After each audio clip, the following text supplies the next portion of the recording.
Hello बच्चों, कैसे हैं आप सभी। आई होप आप लोग अच्छे होंगे और आपकी 8th क्लास की साइंस की पढ़ाई भी अच्छी चल रही होगी। जैसा कि मैं आप सभी को ये बताना चाहती हूँ कि अगर आप इस चैनल पर पहली बार विजिट कर रहे हैं तो शुचिता साइंस पॉइंट आप सभी के लिए क्लासेस 6, 7, 8 की साइंस सब्जेक्ट की चैप्टर वाइज वीडियोस लेकर आता है और इसके अंदर आपको एक एक चैप्टर के पार्ट वाइज वीडियोस आपको प्लेलिस्ट में मिल जाएंगे ताकि आपको ढूंढने में भी प्रॉब्लम ना हो कि ये चैप्टर कहाँ से स्टार्ट हो रहा है, कहाँ पे खत्म हो रहा है। ओके बच्चों, और अगर आप पहली बार आए हैं तो प्लीज इस चैनल को जल्दी से सब्सक्राइब कर लीजिए। क्यों? क्योंकि आने वाले नोटिफिकेशन आपको तभी मिल पाएंगे। और अगर वीडियो आपको अच्छी लगती है तो आप इसे लाइक करिए और अपने दूसरे फ्रेंड्स को, अपने रिलेटिव्स को, अपने नेबर्स को भी शेयर करिए। ओके बच्चों, तो इसी के साथ हम अपना आज का 8th क्लास का अपना चैप्टर स्टार्ट करते हैं। हमारा चूंकि चैप्टर हमारा कौन सा चल रहा था, हमारा चैप्टर 3 हम कर रहे थे जिसका नाम है कॉल एंड पेट्रोलियम। ओके, तो कॉल एंड पेट्रोलियम के अंदर हमने कॉल के बारे में बहुत ही अच्छे से हमने देख लिया था, समझ लिया था। आज हम पेट्रोलियम के बारे में देखेंगे। ओके, ठीक है। तो पेट्रोलियम क्या होता है? पेट्रोलियम जो एक पूरा वर्ड है उसको 2 भागों में डिवाइड किया है इस तरह से। पेट्रा का मीन्स होता है रॉक एंड ओलियम मीन्स होता है ऑयल। ओके, तो मतलब रॉक में से निकलने वाला ऑयल, चट्टान में से निकलने वाला जो ऑयल होता है उसे अपन क्या बोलते हैं? पेट्रोलियम बोलते हैं। As it is mined from between the rocks and the earth. Earth के अंदर जितनी भी रॉक्स होती, अब चट्टाने तो अर्थ के ऊपर भी है लेकिन उनमें से नहीं, अर्थ के अंदर है ना, यानी पृथ्वी के अंदर जितनी भी रॉक्स होती हैं उनके अंदर जो ऑयल बनता है उसे अपन बोलते हैं पेट्रोलियम। ओके बच्चों, अब यहाँ पे फॉर्मेशन ऑफ पेट्रोलियम यानी पेट्रोलियम बनता कैसे है, जैसे कि पूरी थ्योरी जो दे रखी थी मैंने उसको थ्योरी को इस तरह से ना लिख के अलग तरीके से लिखा है और आपको भी अपने, क्योंकि अपन नोट्स बना रहे हैं। ओके बच्चों, जो बुक में थ्योरी, पूरी थ्योरी को मैं यहाँ लिख के उसको एक एक हिंदी प्रोनाउंसिएशन करूंगी तो वो तो आपके स्कूल में भी हो रहा है ना, तो हमें उसको अलग थोड़ा सा हटके मैं आपको यहाँ पे लिखवा रही हूँ ताकि जब आप एज अ नोट्स अपने कॉपी के अंदर नोट डाउन करेंगे तो उसको फटाफट से बस आपने एक बार रीड आउट किया, आपको याद हो गया कि हाँ भाई नोट्स क्या होते हैं। एग्जाम देने से पहले चंद मिनट पहले, 1 घंटे पहले, 2 घंटे पहले बस आपने रिवाइज करना है, आपको उसे अपन नोट्स बोलते हैं। ठीक है, एक तरह से पूरा चैप्टर की समरी अपने को देखनी है। तो पेट्रोलियम बनता कैसे है? ऑर्गेनिज्म लिविंग इन द सी, यानी जो समुद्र के अंदर जो लिविंग ऑर्गेनिजम्स रहते हैं, मतलब जो जानवर जंतु रहते हैं एक्वेटिक, वो जब डेड, एरो यानी डेड, अब इसके बाद में क्या डेड यानी जब वो मर जाते हैं फिर उसके बाद बॉटम ऑफ द सी, तो वो कहाँ चले जाते हैं? सी के नीचे बिल्कुल बॉटम में चले जाते हैं। फिर उसके बाद क्या होता है? Covered with layers of sand and clay, और उसके ऊपर बहुत ज्यादा मिट्टी वगैरह जम जाती है, फिर पूरा कवर हो जाता है। फिर millions of years absence of air, high temperature, high pressure, और बहुत लाखों करोड़ों सालों तक जहाँ पे कोई एयर नहीं प्रेजेंट होती क्योंकि मिट्टी उसके ऊपर कवर हो गई है तो एयर भी नहीं पहुंच पा रही है, टेम्परेचर बहुत ज्यादा हाई है, प्रेशर बहुत ज्यादा हाई है, जिसके कारण क्या होता है कि वहां पे एक कुछ नया फॉर्मेशन हो रहा होता है। उस नए फॉर्मेशन को हम क्या बोलते हैं? पेट्रोलियम बोलते हैं और नेचुरल गैस बोलते हैं। ठीक है, तो आई होप आपको ये फॉर्मेशन ऑफ पेट्रोलियम इस तरह से लिखने का तरीका थोड़ा सा इजी लगेगा कि हाँ इस तरह से तो हम फटाफट से याद कर लेंगे। ओके बच्चों, अब आप देखिए कि ये जो है पेट्रोलियम एंड नेचुरल गैस, जैसे कि यहाँ पे आपके बुक में भी एक फिगर दे रखा है, जैसे कि रॉक्स हैं, रॉक्स के ऊपर जैसे कि अपन देखते हैं कि वाटर के ऊपर जो है ऑयल और गैस ऊपर आ जाता है। तो आपको यहाँ पे क्वेश्चन पूछा जा सकते हैं कि गैस एंड ऑयल जो है वाटर के ऊपर क्यों आ जाते हैं? क्यों? क्योंकि ऑयल एंड गैस की जो डेंसिटी है वो एज कंपेयर टू वाटर कम होती है, लो होती है, जिस कारण ऑयल और गैस ऊपर आ जाते हैं। और यहीं से जो है इनको यहाँ पे हम खोद के कुएं टाइप में बनाए जाते हैं, पाइप इनके अंदर डाला जाता है जिससे कि ऑयल निकाला जाता है और गैस भी अलग किया जाता है। ठीक है बच्चों, अब आप यहाँ पे देखिए कि petrol and diesel are obtain from a natural resources called petroleum. Okay, petrol और डीजल हमें कहाँ से मिलता है?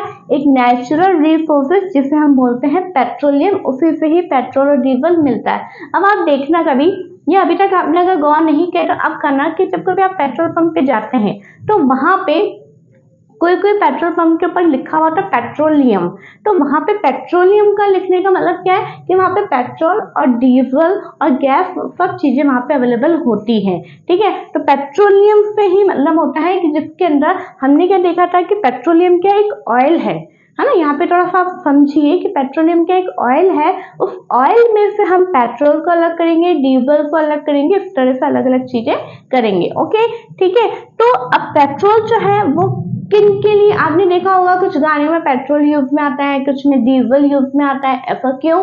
तो पेट्रोल जो है हमेशा लाइट ऑटोमोबाइल के लिए, जो हल्के व्हीकल्स होते हैं उनके अंदर काम में आता है, जैसे for example motorcycle, scooter and car. Okay अब जब डीजल होता है वो हैवी मोटर व्हीकल्स में काम में आता है, जो भारी वाहन होते हैं जैसे कि ट्रक है, ट्रैक्टर्स है। ठीक है बच्चों, आई होप आपको ये कंफ्यूजन थोड़ा सा दूर हुआ होगा। अब यहाँ पे जैसे कि जो ऑयल है, जो पेट्रोलियम ऑयल बनता है ना, उसके बारे में सबसे पहले कहाँ पे पता चला था और कब पता चला था?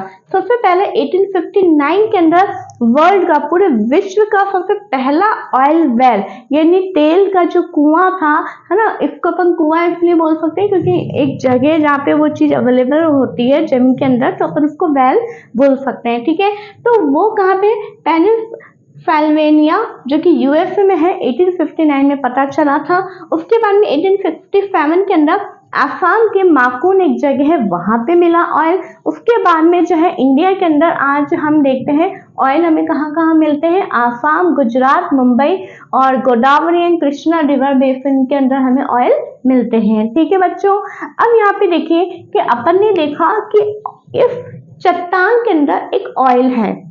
ठीक है, और ऑयल से हमने यहाँ पे दो चीजें तो देख ली कि पेट्रोल मिलता है, डीजल मिलता है, यहाँ पे हमने देखा नेचुरल गैस मिलता है, यहाँ पे भी हमें कुछ गैस नजर आ रही है।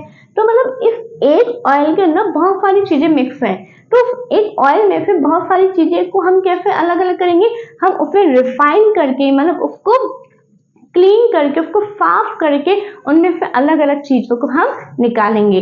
ठीक है, तो क्या होता है, सबसे पहले हमें पेट्रोलियम की थोड़ी सी नेचर के बारे में जानना जरूरी है कि पेट्रोलियम होता कैसा है।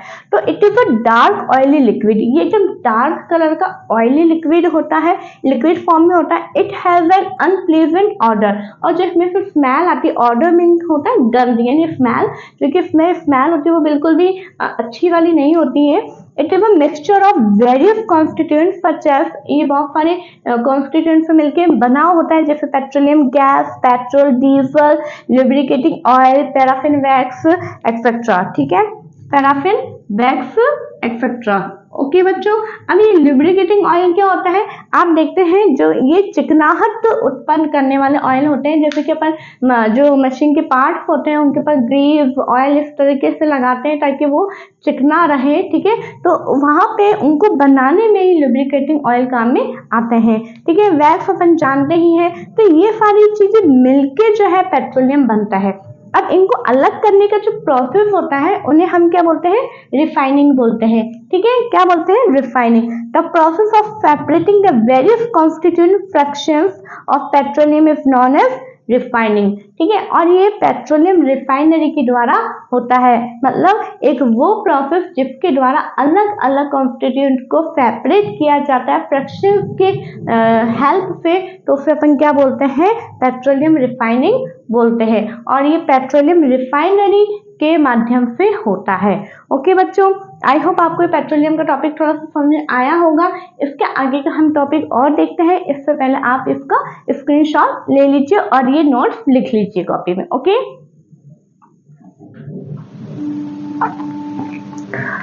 बच्चों, तो आपने इसका स्क्रीनशॉट ले लिया होगा। अब हम देखेंगे हमारा नेक्स्ट टॉपिक है पेट्रोकेमिकल्स। पेट्रोकेमिकल्स क्या होता है, many useful substance are obtain from petroleum and natural gas called petrochemicals, यानी बहुत सारे ऐसे सब्सटेंस जो कि यूजफुल हैं और वो किससे मिलके बनते हैं, पेट्रोलियम और नेचुरल गैस से जो मिलके बनते हैं उन सब्सटेंस को एक टर्म दी जाती है जिन्हें हम बोलते हैं पेट्रोकेमिकल्स। ओके, क्या बोला जाता है, पेट्रोकेमिकल्स बोला जाता है। अब ये क्या यूज में आते हैं, मैन्युफैक्चर ऑफ डिटर्जेंट्स को बनाने में, बहुत सारे फाइबर्स के मैन्युफैक्चर में। फाइबर कौन कौन से, पॉलिस्टर, नायलॉन एंड एक्रिलिक, ये सब क्या है, मैन मेड फाइबर्स है, सिंथेटिक फाइबर्स है। ओके, ये आपको याद रखना होगा। And polythene and other man made plastic, polythene को बनाने में भी काम में आते हैं और बहुत सारे मैनमेड प्लास्टिक बनाने में भी ये पेट्रोकेमिकल्स काम में आते हैं। ओके बच्चों, अब यहाँ पे एक और है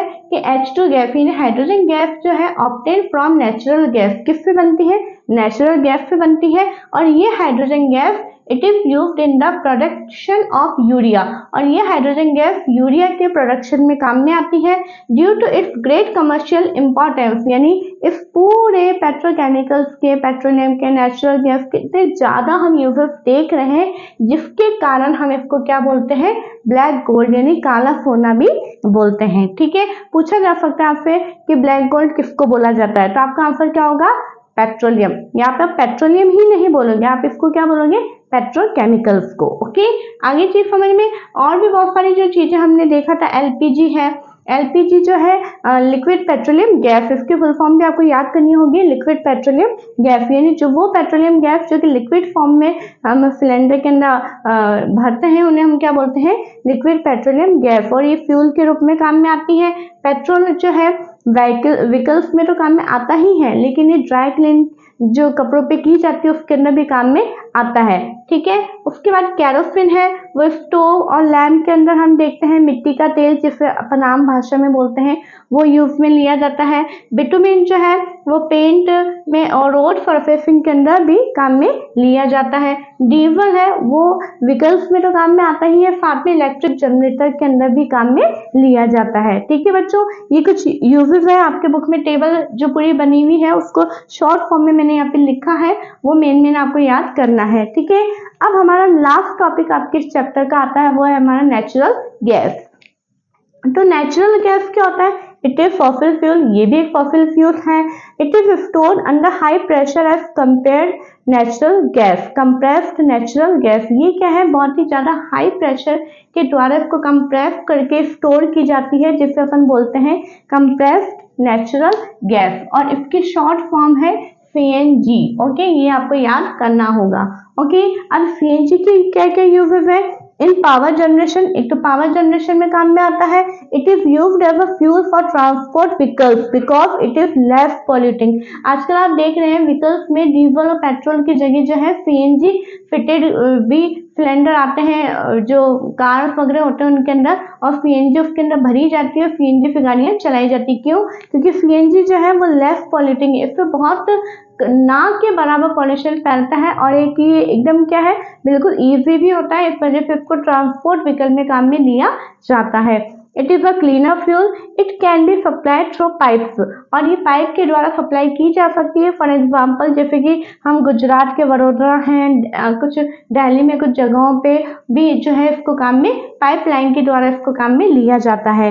ठीक है, it is used as a starting material for the manufacture of chemicals and fertiliser. जब केमिकल्स और फर्टिलाइजर्स को बनाया जा रहा था शुरुआत में, तो सबसे पहला स्टार्टिंग मटेरियल ही ये नेचुरल गैस था। ठीक है, it has been found in, और ये कहाँ पे पाया जाता है?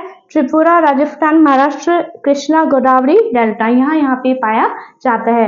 अब जो कि बच्चों आप ये देख रहे हैं कि हमारा ये जो चैप्टर है कोल एंड पेट्रोलियम जो हमने देखा, ये जो नेचुरल रिसोर्सेज के बारे में हमने देखा ये कितने इंपॉर्टेंट है, और हमने दोनों के बारे में देखा कोल एंड पेट्रोलियम में कि इनमें मिलियंस ईयर्स लगे हैं इनको बनने में, इनके फॉर्मेशन में, तो हमें इन्हें कितना संभाल के इनको काम में लेना है। ठीक है, तो आप देखते हैं कि बार बार जो है ट्रैफिक सिग्नल्स पे भी एक आपको अवेयर किया जाता है कि आप ट्रैफिक सिग्नल पे आप गाड़ी रोकते हैं तो आपको अपना इंजन बंद करना है। क्यों? ताकि आपका पेट्रोल और डीजल जो आपका वेस्ट ना हो। आपको ज़्यादा से ज़्यादा पेड़ लगाने हैं, ठीक है, ज़्यादा से ज़्यादा आपको आपके नेचर का ध्यान रखना है। जितना यूटिलाइज हो उतना ही आपको इनको काम में लेना है, क्योंकि ज़्यादा हम काम में लेते हैं इन चीज़ों का तो क्या होता है हमारा, जैसे हमने पेट्रोल, डीजल है, कोयल है, इनको ज़्यादा काम में ले रहे हैं, जिसकी वजह से एयर पोल्यूशन हो रहा है, जिसके कारण क्या हो रहा है, ग्लोबल वार्मिंग हो रही है। तो हम इनको कम से कम यूज में लें ताकि हमारे ग्लोबल वार्मिंग भी कम हो और हमारा जो एनवायरनमेंट वो सेफ रहे,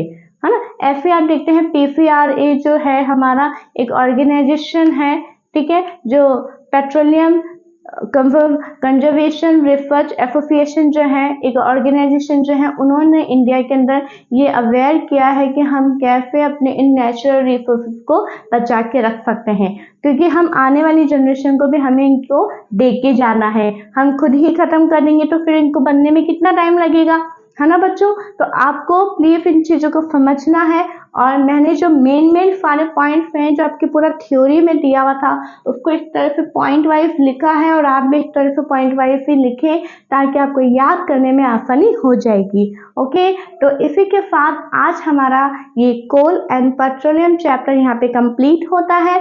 और अगर आपको ये वीडियो 1% के लिए भी हेल्पफुल लगी है, अच्छी लगी है, तो प्लीज़ आप इसे लाइक करें। मैं देख रही हूँ कि देखते तो हैं लेकिन लाइक नहीं करते हैं, और मुझे नहीं पता आप कितना शेयर कर रहे हैं। तो प्लीज़ मैं आपसे रिक्वेस्ट करती हूँ कि आप ज़्यादा से ज़्यादा इन वीडियोस को शेयर करिए और देखिए। कहीं पॉइंट नहीं आता है समझ में तो आप वापस वीडियो को ऑन करके समझ सकते हैं।